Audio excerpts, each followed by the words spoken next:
সকালটা যখন হেলদি কিছু দিয়ে শুরু হয় মনটা বলে আজকে সারাদিন একটু ভালো খাবার খেলে হয় না। তাই দিনটা শুরু করেছিলাম ডাবের জল দিয়ে। আর ফ্রিজে খোঁজ করতে গেছিলাম ব্রেকফাস্টে কী খাওয়া যায়। পেলাম এই ভুট্টাটা।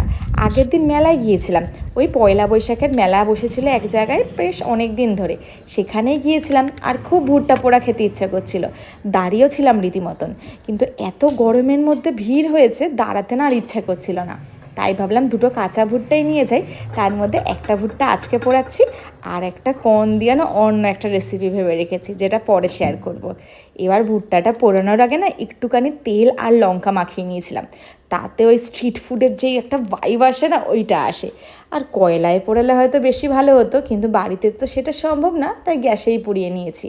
আর পোড়ানোর পর একটু চাট মশলা, বিট নুন আর লেবুর রস দিয়ে কেমন গায়ে ঘষে নিয়েছি দেখো, পুরো স্ট্রিট ফুডের মতন। আর সকালটা সত্যি হেলদি।